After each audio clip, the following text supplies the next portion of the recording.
The late summer heat of Atlanta wrapped around Hannah like a heavy blanket as she stepped out of the cab. 2 grueling weeks in rural Alabama caring for her recovering mother had drained her strength.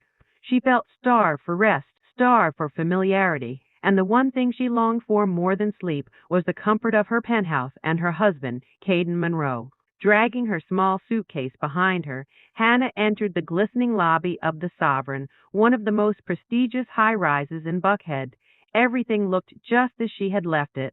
The polished marble floors, the scent of eucalyptus drifting through the vents, the quiet hum of luxury living. She let out a breath she didn't realize she'd been holding. Home. Finally, the elevator doors opened on the 28th floor, and she walked toward her door with a tired smile. She tapped her keycard against the lock, waiting for the familiar green light. Beep, beep, red light. She frowned, tried again. Another red flash. Her heart skipped. Maybe the strip was worn out. Maybe the system glitched. She pressed the doorbell. Inside, footsteps approached. Hope warmed her chest. Caden always rushed to greet her when she came home from trips. But when the door cracked open, the man standing there looked like Caden, just colder. His expression was flat, his silk robe hung loosely on him, and along his neck was a bold red lipstick stain that did not belong to Hannah. "You're back early," he said, his tone strangely indifferent. Hannah's throat tightened. "Caden, why isn't my key working?" "I changed the locks." Before she could process it, a woman's voice called out from inside. "Baby, if that's a salesperson, tell them we're not interested." A young woman strutted into view, flawless, smug, and wearing Hannah's sapphire silk robe, the one Hannah bought herself the previous anniversary. The woman's eyes swept Hannah from head to toe, lingering with judgment before settling into a condescending smirk. "Oh," she chirped loudly, "not a salesperson. It's the ex-wife." "Ex what?" Hannah whispered, her voice shaking. Caden stepped into the hallway, shutting the door behind him, shutting Hannah out, protecting the other woman as if she were the rightful wife. The elevator ride down felt suffocating. Hannah stood beside the man she'd been married to for 10 years, her heartbeat pounding painfully, searching for an explanation that never came. Caden stopped near a quiet corner of the lobby and finally turned to her. "What is happening?" she asked, barely able to breathe. "What's happening?" he said with chilling calm, "is that we're over, you and me. Finished. All the sacrifices she had made, leaving her job, caring for his sick mother, helping him climb his career, dissolved under the harshness of his words. After everything?" Hannah whispered. Caden scoffed. "You've become a burden. Spending so much time out of town for your mother? You're not aligned with my lifestyle anymore." A security guard approached, pushing Hannah's old duffel bag, the one she used when they'd moved to Atlanta with nothing but hope. Caden tossed the bag at her feet. Clothes spilled out, her wallet, a brown envelope. "Your things. Everything else stays." You can't do this," Hannah murmured, tears burning her eyes. "I already have." "Sign the papers. You leave with nothing. Everything is in my name. You trusted me, remember?" Security escorted her to the street, past glass doors that sealed behind her like the end of a decade-long chapter. Hannah stood on the sidewalk, betrayed, penniless, homeless, the world she built collapsing in one devastating blow. But she didn't yet know this fall was about to unlock a secret even her husband couldn't have imagined. Broke, alone, and humiliated, Hannah opens her old wallet and finds a forgotten debit card her late father once warned her never to use unless her life was destroyed. When she tries to access it, the bank manager goes pale. The Atlanta streets buzzed with evening traffic as Hannah wandered aimlessly, dragging the duffel bag Caden had thrown at her. Her heart felt bruised, her limbs felt hollow. Every step echoed with disbelief. 10 years together, erased in minutes. She found herself at Centennial Park without remembering how she got there.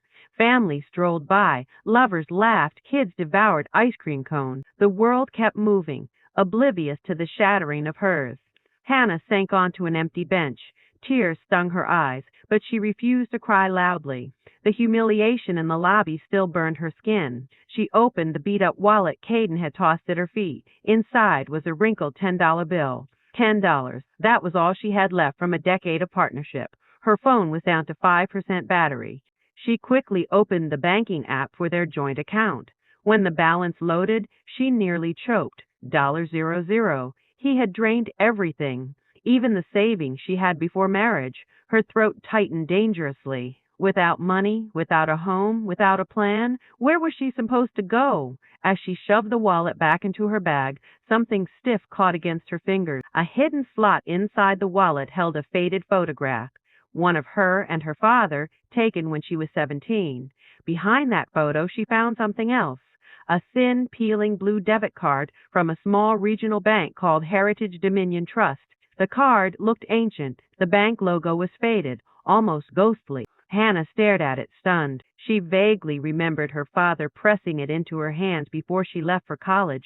Use this only when life leaves you no other choice, he had said. Treat it like it doesn't exist unless everything falls apart.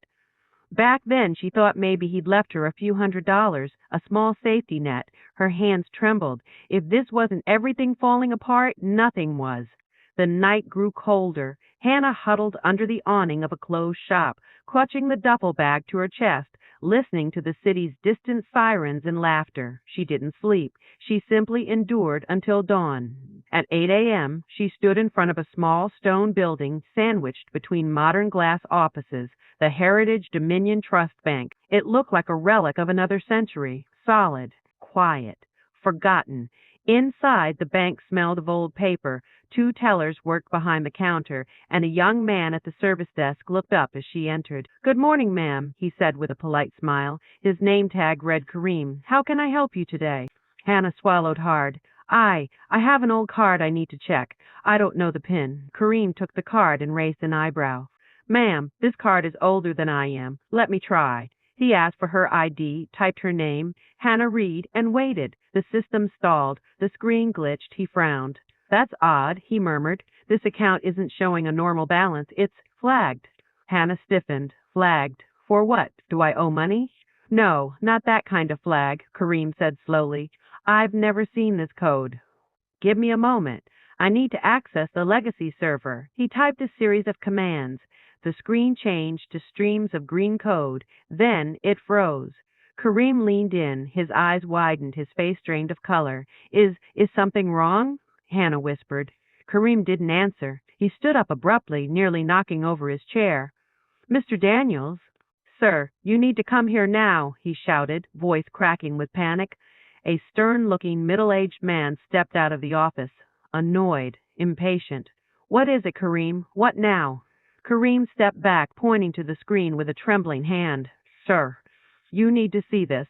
Mr. Daniels glanced at the monitor, his expression twisted from irritation to disbelief to fear. He looked at Hannah like she wasn't just a customer, but someone dangerous, important, or both. "Miss Reed," he said, voice suddenly respectful and unsteady, "please come with us. We need to speak privately, immediately." Hannah's breath hitched.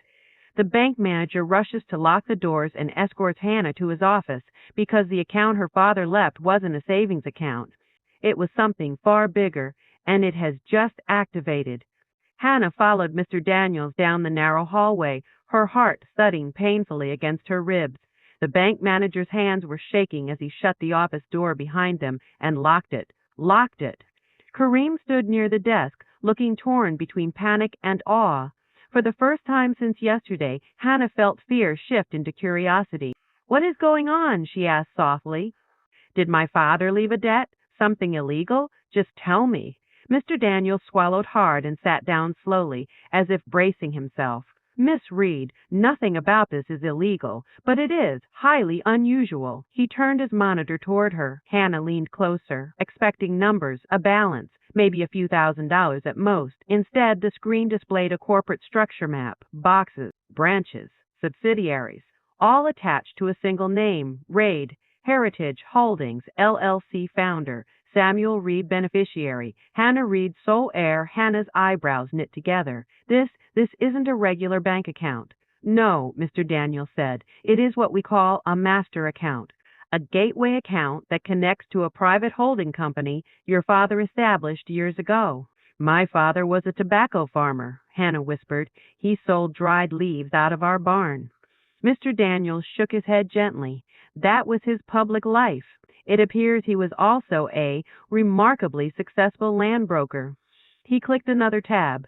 A document list appeared: deeds, contracts, land registry files.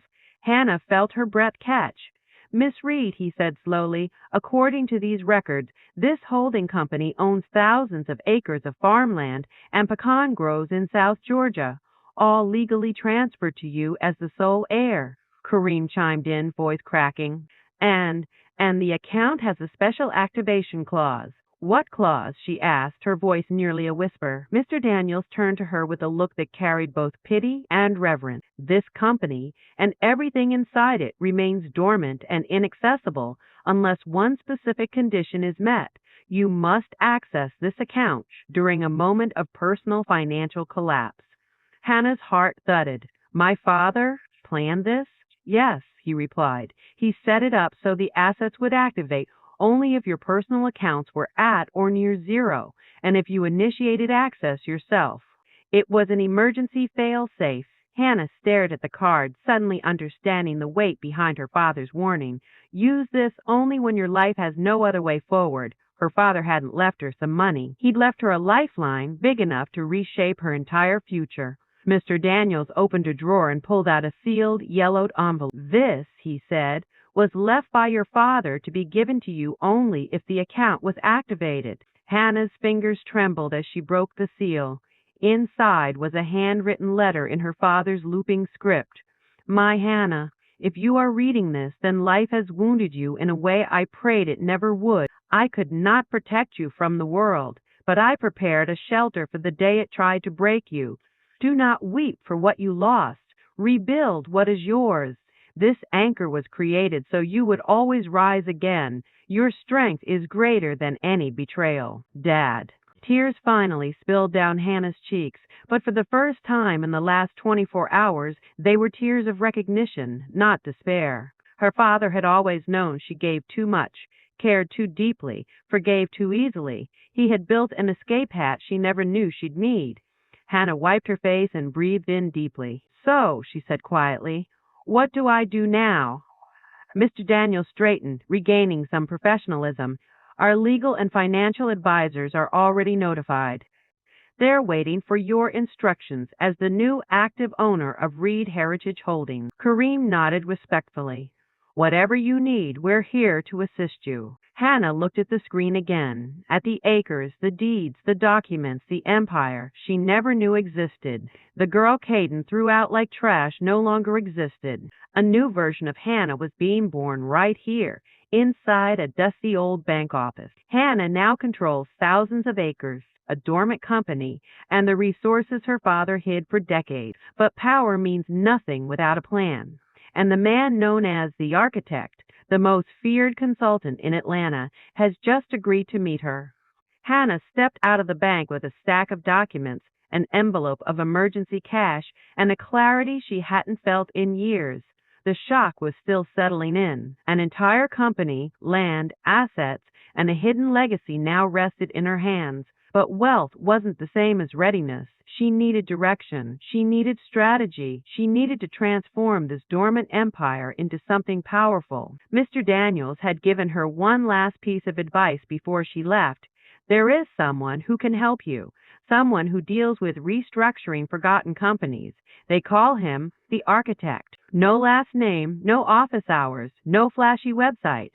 Just a reputation, a man who rebuilt broken businesses, resurrected failing empires, and cleaned up messes powerful people didn't want exposed. He was infamous for fixing financial disasters with surgical precision or for being brutally selective about whom he worked with.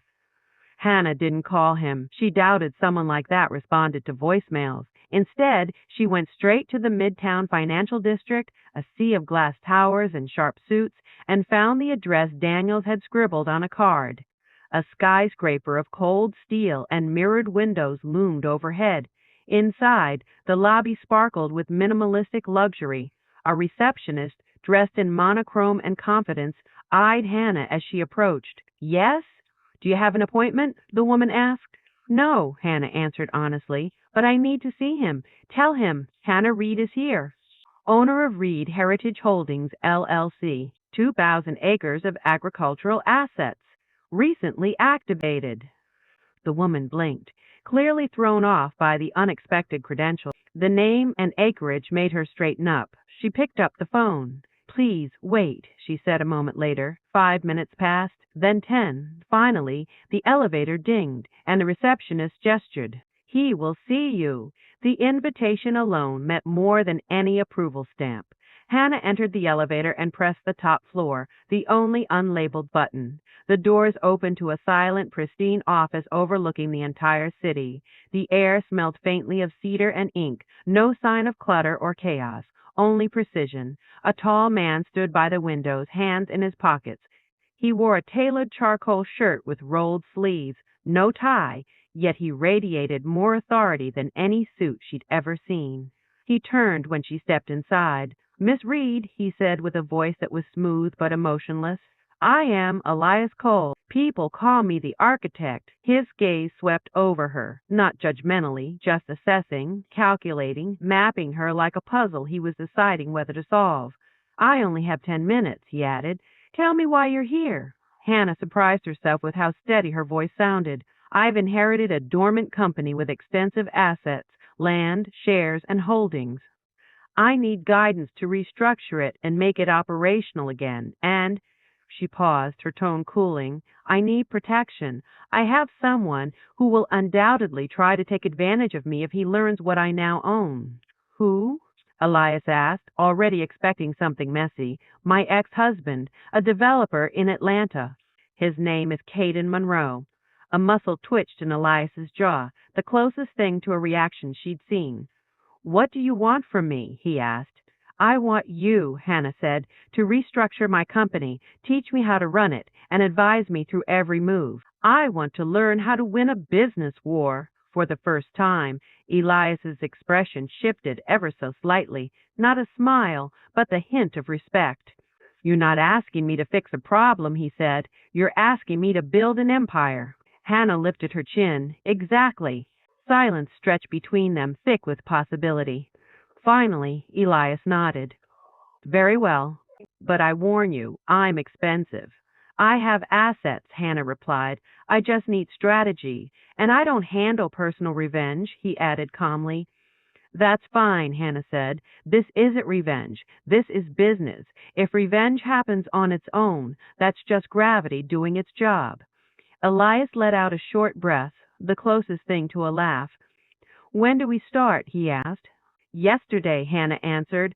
The architect extended his hand. Hannah shook it firmly, feeling the shift in the air. Her old life was gone. Her new one had begun. With Elias's ruthless expertise, Hannah begins a 2-week transformation that will reshape her identity, her company, and expose the filthy secrets Caden's construction empire is built on. The days that followed were unlike anything Hannah had ever lived through. Elias Cole, the architect, didn't ease her into the process. He threw her straight into the deep end, and Hannah discovered she could swim better than she ever imagined. For 2 relentless weeks, she practically lived inside the glass fortress of the architect's office, or in the newly leased workspace Elias arranged near the Midtown district. Sleep came in short, dreamless stretches. Meals were quick bites between meetings and document reviews. Her life became spreadsheets, land surveys, business laws, and agricultural management reports. But the strangest part, she loved it. On the first morning, Elias arrived with a tablet and placed it in front of her. "Reed Heritage Holdings looks simple from the outside," he said, "but your father was meticulous. What you inherited is not just land, it's leverage." Hannah leaned forward, absorbing every word.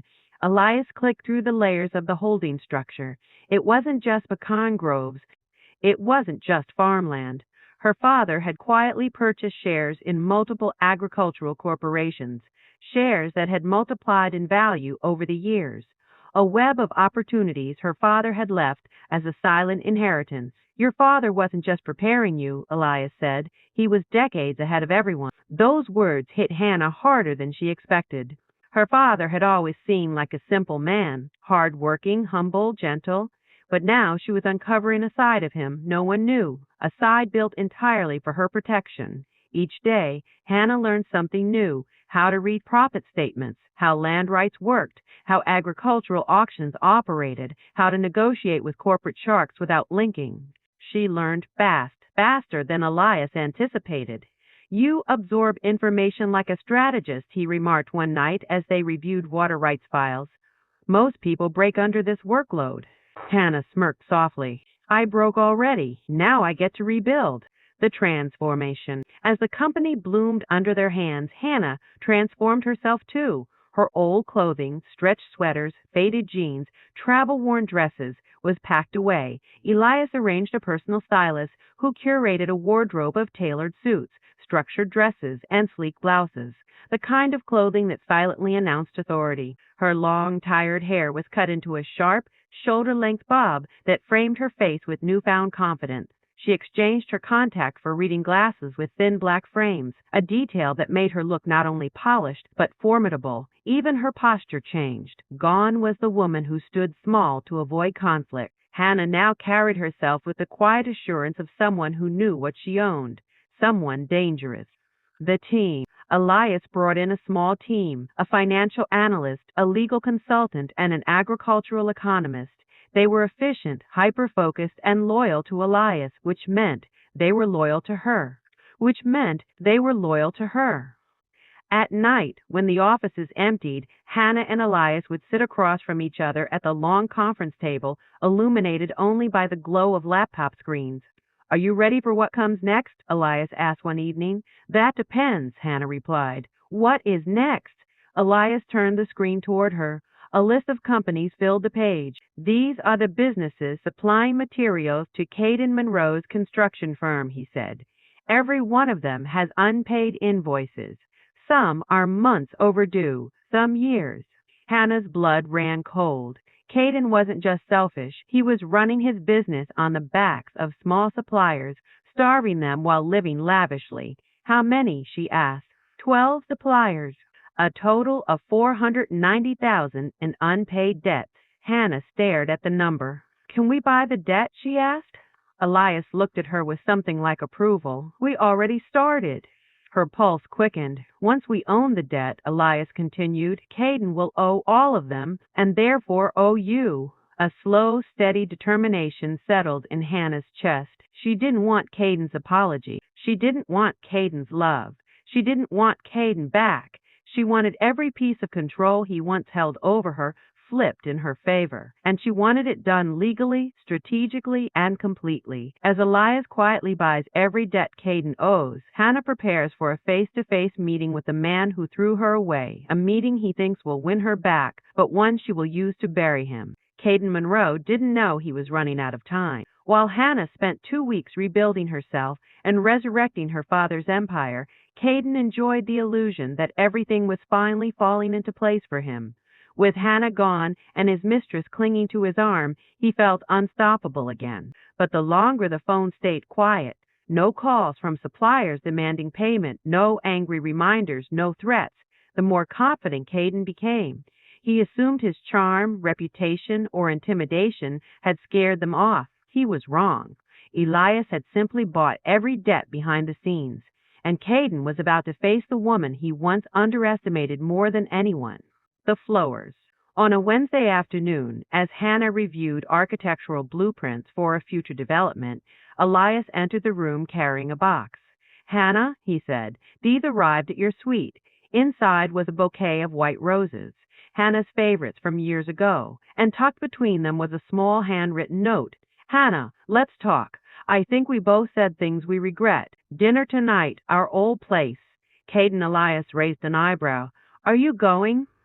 I wasn't planning to, Hannah replied, her voice steady. Then don't. Hannah slowly closed the box, her expression unreadable. No, I should go. Elias studied her carefully. Why? Because he thinks he knows me, she said quietly. He thinks I'm still the same woman he discarded. And that's his weakness. Elias nodded once, approval hidden beneath neutrality. Then go, but don't go alone. I won't, Hannah said. I'm taking every lesson you've taught me. The restaurant. Caden chose the most extravagant restaurant in Buckhead, the same place where he once proposed to Hannah under fairy lights and expensive champagne.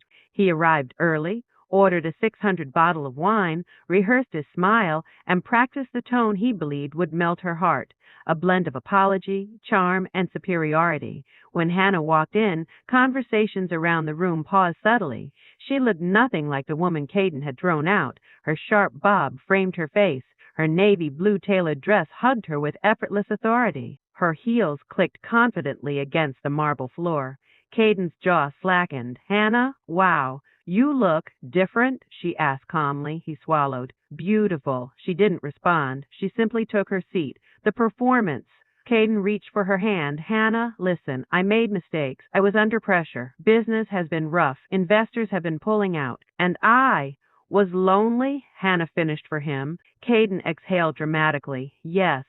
And that girl, she meant nothing. I already sent her away. I want us back, you and me, building together again, the way it used to be. Hannah looked at him steadily. You drained our account, she said calmly, left me homeless, stripped me of everything.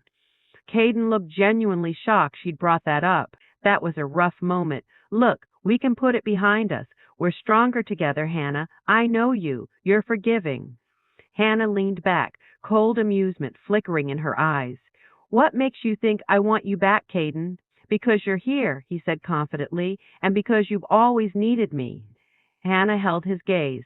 I don't mix personal feelings with business. That's why I agreed to talk. Caden's eyes brightened. So business first, then us. She smiled. But it wasn't warm. Tomorrow, 10 a.m., my office. Bring your company's financial documents. We'll finish the business discussion there. Caden smirked, believing he had won. Perfect. Once we resolve this, we can talk about rebuilding us. Hannah stood, placing her napkin on the table. See you tomorrow, Caden. She walked away with the controlled grace of someone who had already won. Caden watched her go, fantasizing about reconciliation, restoration, and regaining control. He had no idea he was walking straight into the trap he built with his own greed. The next morning, Caden arrives with roses and arrogance, expecting romance. Instead, Hannah and Elias hit him with the audit that will shatter everything he's built. Caden Monroe woke up the next morning more excited than he had been in months. He dressed in his most expensive suit, sprayed on too much cologne, and rehearsed sentimental lines in the mirror as if preparing for a movie scene. Hannah, we were always meant to be. No, that sounds desperate. Hannah, I made mistakes, but I never stopped loving. That's better. He tucked another bouquet of white roses under his arm and headed out the door, convinced his charm would erase the damage he caused. He didn't know that Hannah had spent the entire night preparing for war. The arrival at precisely 10 a.m., Caden walked into the grand library-styled conference room of the temporary Reed Heritage Office. Confident, smug, ready to sweep Hannah back into his orbit. Hannah was already seated at the head of the long mahogany table. Elias stood beside her, wearing a crisp black shirt, posture calm and predatory. Legal documents and thick binders were stacked neatly in front of them. Caden's smile faltered slightly. The atmosphere was wrong. Hannah, babe, he greeted, stepping forward with the roses. Thought I'd brighten your day. Set them on the table, Hannah said coolly. Her voice was clean and sharp like glass. Caden's grin wavered, but he complied. Let's get started, Hannah said, folding her hands. Elias didn't waste time. He slid a binder toward Caden. Mr. Monroe, Elias began, voice smooth as steel. This is the comprehensive audit of Monroe Development and Construction. Caden blinked. Audit? Why, I thought we were discussing the land. And we will, Hannah said. But if you want my company to partner with yours, we need full transparency. Caden's throat tightened. Of course. I told you, my business is solid. Elias opened the binder himself. Then explain, he said, why your company owes a combined $500,000 to 12 small suppliers. The air left Caden's lungs. I'm negotiating with them, he stammered. You were? Elias corrected. Not anymore. Caden's eyes snapped to Hannah. What does that mean? Elias slid the second binder forward. Reed Heritage Holdings, he said calmly, has purchased all 12 outstanding invoices through 3 of our shell companies. Caden's face drained color. Hannah leaned in slightly. Every debt you owe, she said, you now owe to me. Caden's hand shook as he flipped through the pages. Each invoice showed the same horrifying detail. PAI, I transferred, owned D by Reed Heritage Holdings. What is this? He whispered. Why would you do this? Because business must be clean, Hannah replied, and yours is a rotting foundation. Hannah, please, we don't have to. She cut him off with a raised hand. According to the debt assignment clause, full repayment is required immediately. Elias placed a final document on the stack. You have 24 hours to repay 500,000 in cash. Caden shot to his feet. 24 hours, that's impossible. Not my problem, Hannah said, her voice smooth. Caden looked between them, panic rising like a tide. You're punishing me, he said. This is revenge. Wrong, Hannah said. This is accountability. He stumbled back a step, nearly tripping over his own chair. This is insane, he breathed. You set me up. No, she replied coldly. You set yourself up when you spent money you didn't have, lied to suppliers, and lived above your means. Elias closed the binder with a quiet thud, the sound of a coffin lid sealing shut. If you fail to pay, he said, a lien will be placed on your penthouse, your equipment, your office, and any remaining corporate assets, legally and immediately. Caden stared at Hannah with disbelief and a dawning realization. She wasn't here to win him back.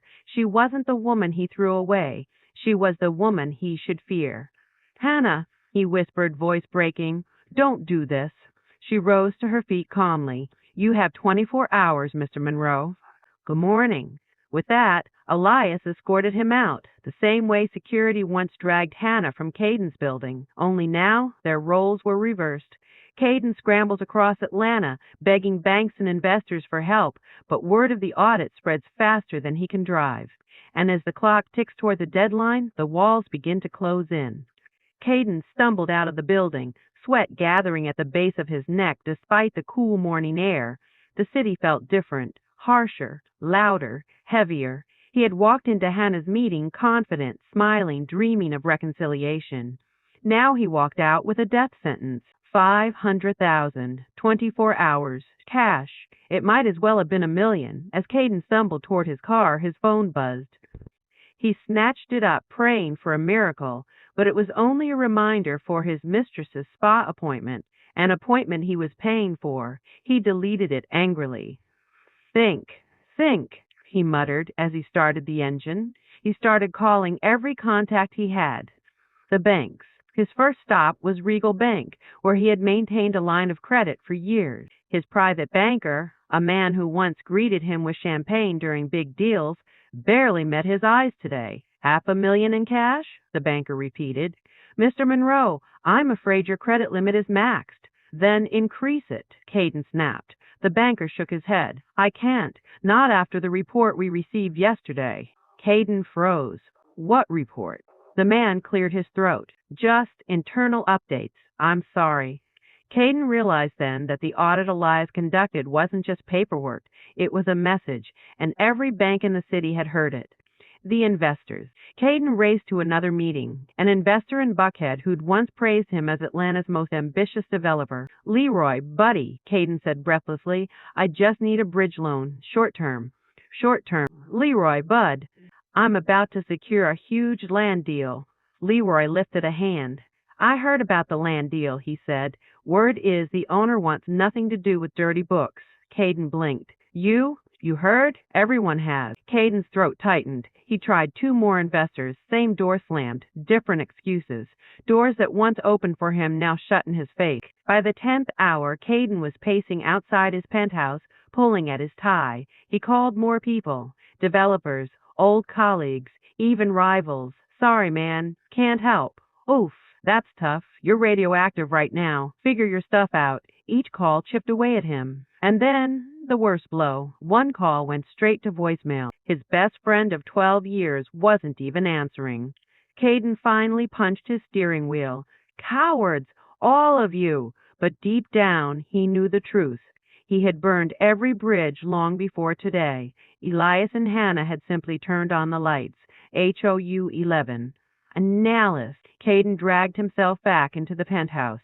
Annalise, the woman he'd humiliated Hannah for, was twirling in a brand new dress, posing in front of the mirror. Bah, Abbé, look how good this looks. Do we have dinner plans tonight? I was thinking. Take it off, Caden snapped. Annalise froze. What? Take it off.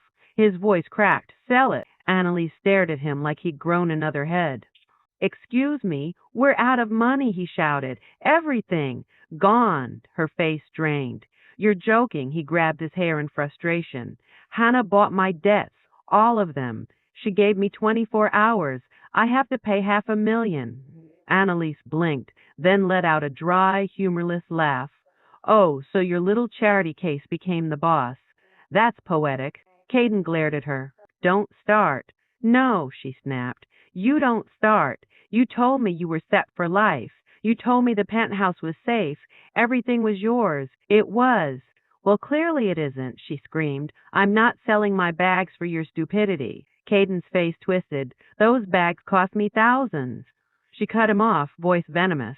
Those bags cost you your marriage. And now they aren't even worth anything because you ruined everything. Enjoy being broke. She grabbed her suitcase and stormed out.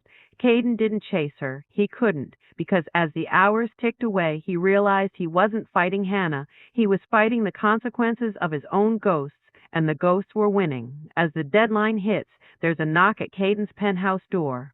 He thinks it's Hannah coming to negotiate, but it's Elias, a sheriff, and 2 lawyers carrying seizure orders. The night passed without sleep. Caden paced the penthouse like a caged animal, the place he once called his kingdom, now echoing with silence. Expensive decor mocked him, designer suits, untouched wine bottles, cold marble floors, all worthless now. He tried one last Hail Mary. He called Hannah. No answer. He left a voicemail. Hannah, I know you're angry, but let's talk. Let's fix this, please. Talk. Let's fix this, please. Don't do this. No reply. By morning, he sat slumped on the sofa in yesterday's suit, eyes bloodshot, hands twitching, the weight of failure pressed on his chest like a boulder. Then, knock, knock. He froze. A familiar sound. Only this time, he was on the inside. He stood slowly, straightened his jacket, smoothed his hair, still clinging to the fantasy that it might be Hannah, ready to forgive, ready to reason. He opened the door. It was not Hannah. Standing in the hallway was Elias Cole, unreadable as ever. Behind him were 2 attorneys in tailored black suits and a uniformed deputy sheriff holding a thick folder. Mr. Monroe, Elias said, your time is up. Caden's stomach dropped. Wait, he said, voice shaking. She wouldn't. Hannah wouldn't send you to do this. She's not here, Elias replied, because this isn't personal. It's business. The sheriff stepped forward. We're here to execute the seizure orders per Fulton County Superior Court. You were served yesterday. Your 24-hour grace period has expired. Caden stumbled backward. No, you can't just take my home. Technically, one of the lawyers interjected, it is collateral tied to your unpaid debt. The lien is valid, the seizure is legal, and you failed to repay. The deputy opened his folder and began applying large red SEIZ stickers to the foyer wall, the elevator button panel, and the front closet door. Caden's vision blurred. No, this is my place. Correction, Elias said calmly. It was your place. The escort. 30 minutes later, Caden stood in the lobby of the Sovereign with 2 suitcases, the only personal items he was allowed to take. Security, the same men who once escorted Hannah out, now walked behind him. Poetic justice in its rawest form. Annalise stood a few feet away, her makeup smudged, her expression murderous. You ruined everything, she snapped. You said you were rich. Turns out you're just a walking scam. Don't talk to me about ruining things, Caden growled. You were nothing but a leech, always asking for more. Turks and Caicos, Birkin bags, designer dresses. And for what? You tricked me into thinking you were somebody, she screamed, slapping his chest with both hands. Now I'm stuck on the street with you. Their shouting echoed through the glass lobby, turning heads, drawing whispers. Phones came out. Someone was recording. Caden didn't care. Caden didn't care. His office space? Seized. His company equipment? Tagged for liquidation, and now the woman he had betrayed his wife for was dragging Louis Vuitton luggage across the pavement like a discount reality star in meltdown mode. Across the street, a man leaned against a black SUV, watching. It was Elias. He tapped a message on his phone, execution complete. Hannah, sitting in her quiet mansion on Cascade Hill, received the message while sipping her coffee. She didn't smile. She didn't cry. She simply exhaled. The chapter was closing, exactly as planned. Caden thinks the worst is behind him, but Hannah and Elias have one final move, and it doesn't involve real estate. It involves the law and the secrets he's kept buried in his construction company's book. Caden Monroe had lost his penthouse, his furniture, his status, and his mistress, all within a single day. By the time the sun set, he was slumped on the torn sofa of a cramped, low-rent apartment on the outskirts of Atlanta. The building smelled of old carpet and fried food, a far cry from the polished marble he once strutted across. He sat with a bowl of instant noodles, staring blankly at the flickering TV that barely worked. "It's over," he mumbled to himself. "It can't get worse than this." Caden had no idea how wrong he was, because while he believed Hannah had taken her revenge and moved on, the real storm, the one capable of destroying not just his lifestyle but his freedom, was only beginning. The files Elkas didn't show him. In the war room of Hannah's mansion, Elias stood beside a large digital screen filled with spreadsheets, scans, and lab reports. Hannah reviewed each document carefully. Elias pointed to a highlighted section. "This is the bridge project your ex-husband bragged about. Is there something wrong with it?" Hannah asked. Elias zoomed in on the materials list. "He charged the city for premium, reinforced grade cement," he explained. "But the lab report from an anonymous whistleblower," he tapped another file, "shows he purchased low-grade material instead. Unsafe. Cheaper. Illegal." Hannah's stomach tightened. "Put people at risk," she whispered. "If too much pressure hits it, the bridge could crack." "And the tax files?" Hannah asked quietly. Elias clicked another folder. Two sets of ledgers appeared. "One clean," Elias said. "One dirty. Massive tax evasion. Years of it." Hannah closed her eyes briefly, absorbing the weight of what she was holding in her hands. "This isn't about us anymore," she said. "It's about public safety." Elias nodded once, solemn, approving. "Are you ready?" She inhaled slowly. "Send the packet." With a single click, Elias transmitted the files to the district attorney, the State Department of Revenue, the IRS, Local Building Safety Commission. The avalanche had been started. "The heiress?" Caden groaned, dragging himself to the door. "If this is you again, Annalise, I swear." He swung it open. Two uniformed officers stood there. Behind them, a stern-faced detective flipped open his badge. "Caden Monroe?" Caden's blood ran cold. "Why?" "Yes, you're under arrest for filing fraudulent construction reports, tax evasion, and endangering public safety." "What? No, there's been a mistake." The officers moved swiftly, grabbing his arms. Caden's voice cracked. "This isn't happening. Wait, wait!" His neighbors peered through their doors as the once-loved developer was handcuffed and escorted down a hallway. "Take it easy," one of the officers muttered.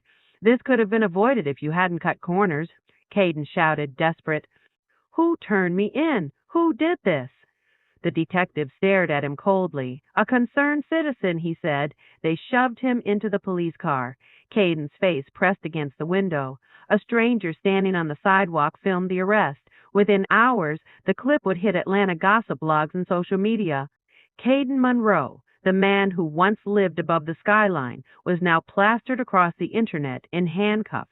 The news reaches Hannah. That evening, Hannah sat in her quiet office reviewing development plans. Her phone buzzed with a notification from a local news app. "Atlanta developer arrested for fraud and safety violations."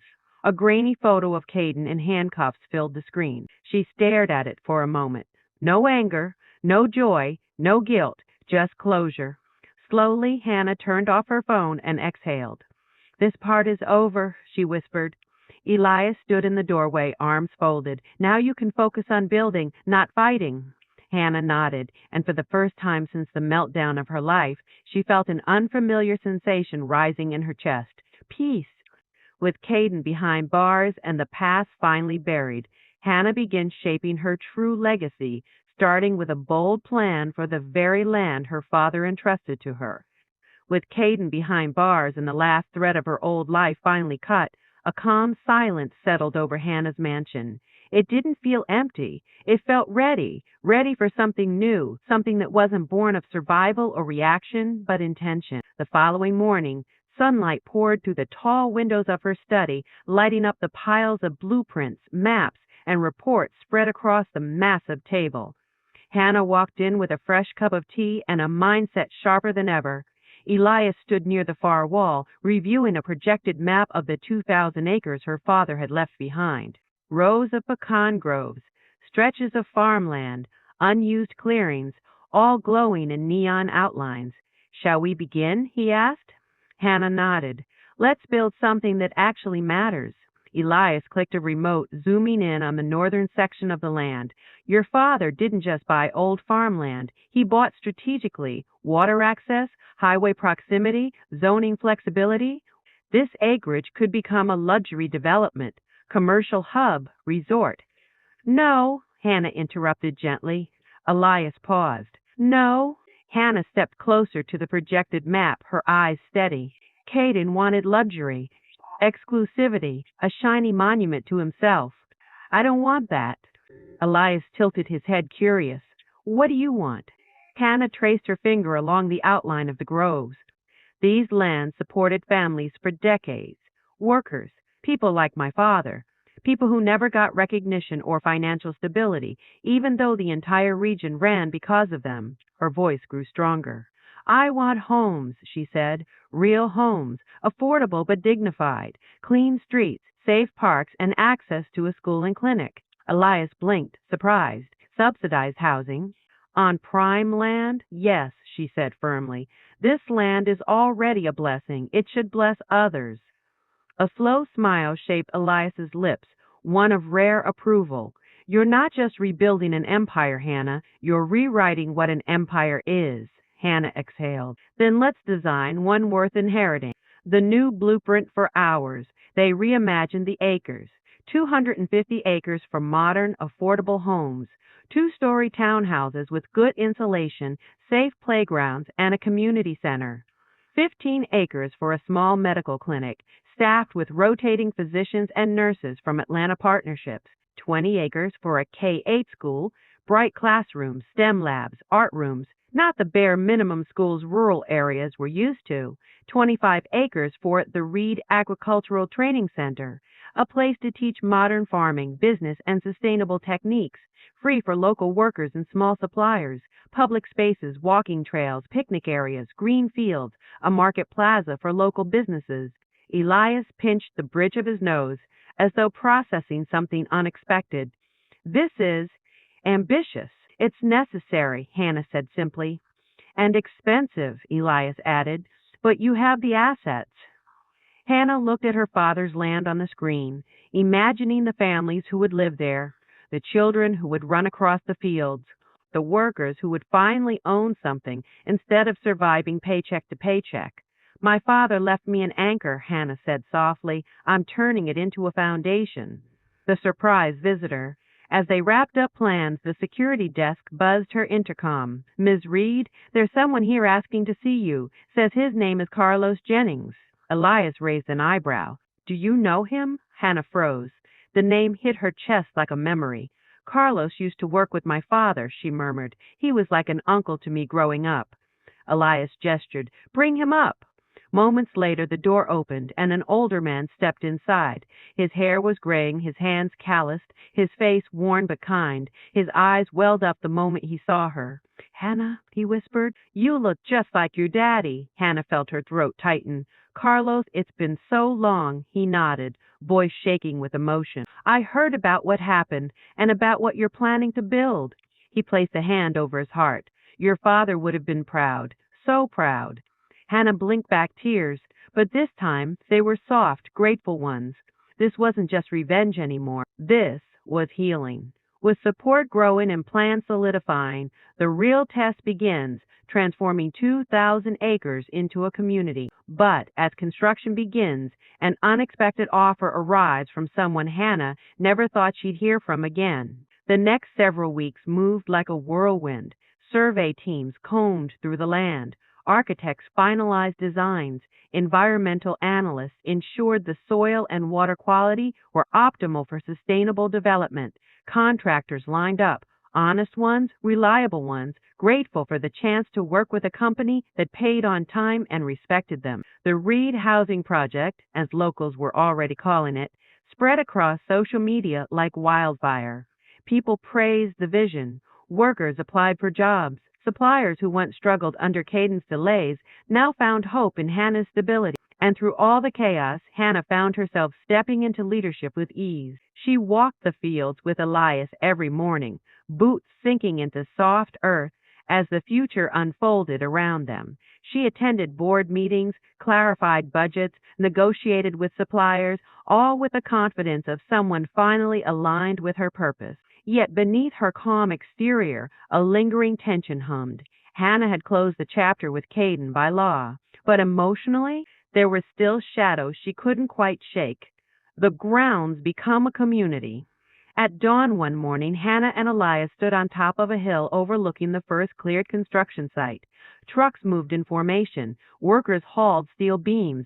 The buzz of machinery filled the air. But it wasn't noise. It was progress, the future. Elias handed her a hard hat. Your kingdom is waking up. Hannah smiled softly. Not a kingdom, a home. Elias glanced at her, something warm passing through his eyes. You do realize none of this is normal for a first-time CEO, right? Most people ease into leadership. You jump straight into legacy building. She shrugged, amused. I had a great teacher, and you learned faster than I expected. Their eyes met for a moment, lingering, almost charged, until a site manager approached with inspection papers, breaking the spell. The unexpected envelope. Later that afternoon, while reviewing development reports in her office, the mansion's housekeeper gently knocked on the door. Ms. Reed, she said, this arrived for you. Hand delivered. She handed Hannah a thick cream-colored envelope with no return address. Hannah frowned. Who brought it? A courier. He said it was urgent. Elias, seated across the table, looked up attentively. Open it. Hannah slid her finger under the seal and unfolded the letter inside. The handwriting was neat, professional, familiar. It was from Caden's attorney. Her stomach tightened. Elias immediately leaned forward. What does it say? Hannah read aloud, voice steady. Ms. Reed, my client, Caden Monroe, wishes to discuss a settlement offer regarding several business matters connected to your recent acquisition of debt. He requests a meeting. Private. If agreed, he will share information of considerable value concerning the land you now control. Attorney Marshall King. Elias's jaw tightened. He's fishing. Hannah folded the letter carefully. He has nothing left to bargain with. Desperate men bargain with anything, Elias replied, including lies. Hannah stood silently, staring out the window. She didn't want to see Caden again. The wounds weren't fresh, but they were deep. What do you want to do? Elias asked quietly. Hannah crossed her arms. Why would he have information about my land? Elias tapped the table. He might not, but he might know something. Old deals, old buyers, old threats. Developers talk, and he's the kind of man who would weaponize rumors. Hannah's jaw clenched. If he has something that concerns the future of this community, I need to know. Elias nodded slowly. Then we arranged the meeting, but not alone. Hannah smirked faintly. I wouldn't go without you. The meeting is set. They scheduled it for the following day, at a neutral location, a minimalist room inside the legal offices downtown. Hannah prepared herself mentally. Not for a fight, not for revenge, for closure and clarity. Elias reviewed security precautions, legal protection, risk assessment. When they finished, he looked at her and said in a lower tone, whatever he tries tomorrow, remember, he no longer has power over you. I know, Hannah said softly. I just need to prove it to myself. Hannah enters the conference room expecting manipulations and lies. But Caden reveals something about her father's land, a threat buried in its past that changes everything. The next morning, downtown Atlanta buzzed under a gray sky. Hannah and Elias entered the towering legal building without a word, each step echoing like a countdown. A receptionist greeted them and directed them to a private conference room on the 14th floor. The room was sterile and cold, a long metal table, frosted windows. No warmth, No distractions, the kind of place where people signed their fates. Caden was already inside. He looked smaller than she remembered, thinner, tense, his once flawless suit now wrinkled, his confidence drained. He glanced up when they walked in. Shame, bitterness, and fear flickered across his eyes.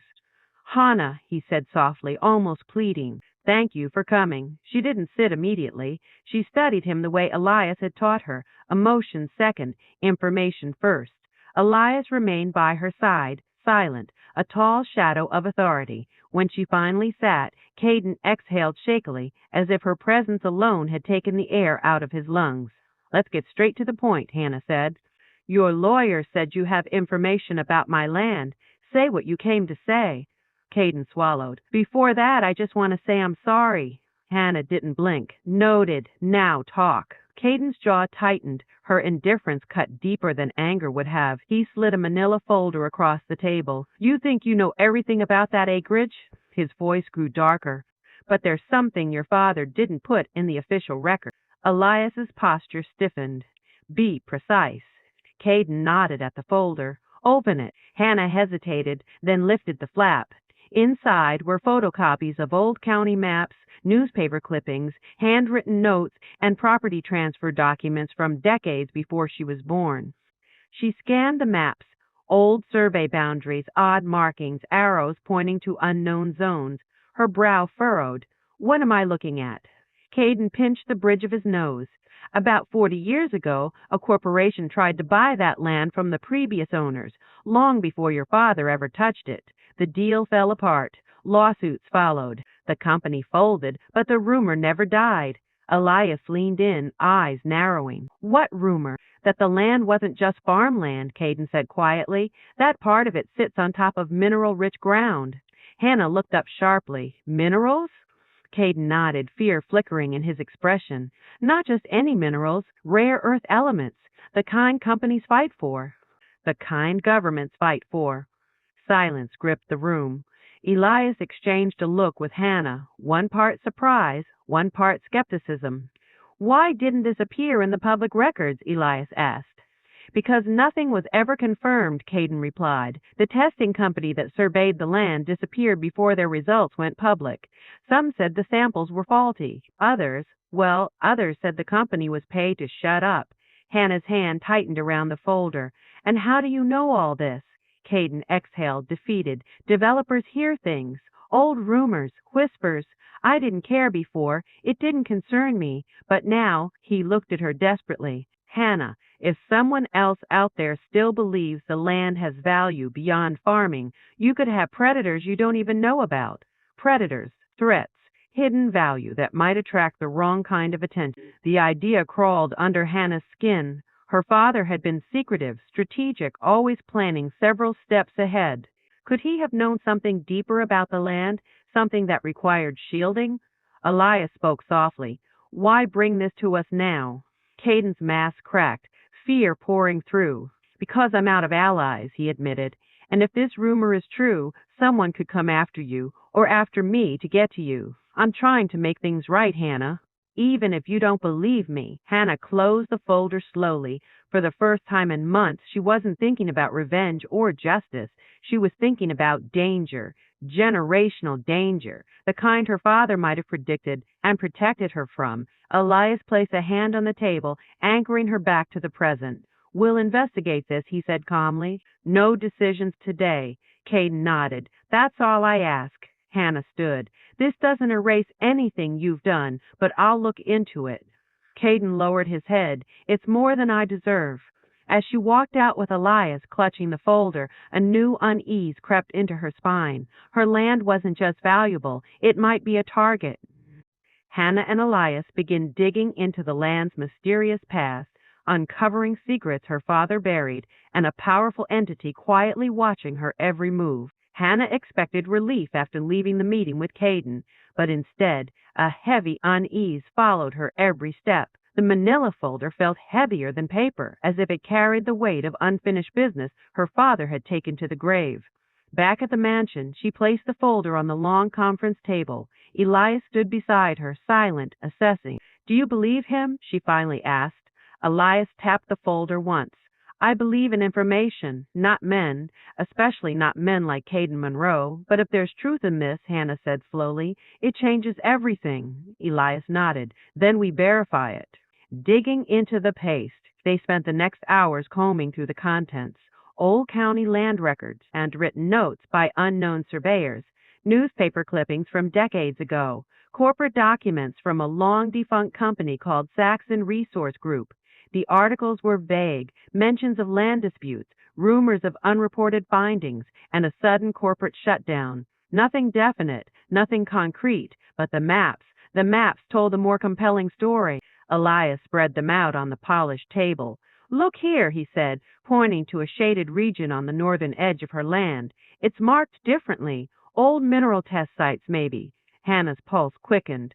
And this, Elias continued, tapping a small note scribbled on the margin, looks like a reference to soil composition studies. This symbol here?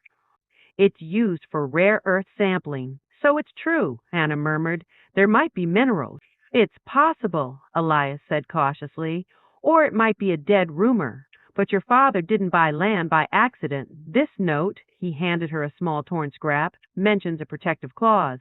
Hannah read the faded writing. If anything happens to me, activate holdings. Keep Hannah off the radar. Her chest tightened. Her father had known something. Maybe he feared someone trying to take the land. Maybe he feared the same people who buried the surveys. Elias watched her carefully. Your father wasn't naive. If he knew the land held more value than anyone believed, he would have taken precautions. Hannah nodded. And he kept it dormant to avoid drawing attention. Exactly. The more they pieced together, the clearer it became. Someone, at some point, wanted this land for something other than farming, and someone might still be watching. The first sign. At dusk, Hannah stood on the balcony overlooking her fields. The sky burned orange, and the cool breeze rustled the pecan trees. Peaceful, safe, safe. At least it looked that way. Elias joined her. You've been quiet. I'm thinking, she said softly, about what this means, about why my father hid this, about who else knows. Elias rested his hands on the railing. We'll find out, but you're not alone. His voice was steady, firm, grounding. Hannah exhaled slowly. Thank you. Before Elias could reply, his phone buzzed. He glanced at the screen, and his expression darkened. What is it? Hannah asked. Elias turned the screen toward her. A message from his private investigator. You were right. Someone else has been researching Reed Heritage Holdings. A corporation called Bellstone Industries has requested archived land records. They're moving quietly. Hannah felt her stomach twist. Bellstone, who are they? Elias's jaw tightened. A private conglomerate with a reputation for devouring anything profitable. And they're looking into my land, she whispered. Yes, Elias said, which means they think there's something there. Her father's warning, the dormant company, the mineral rumors, the sudden interest, it all lined up. Hannah's land wasn't just valuable. It was being watched.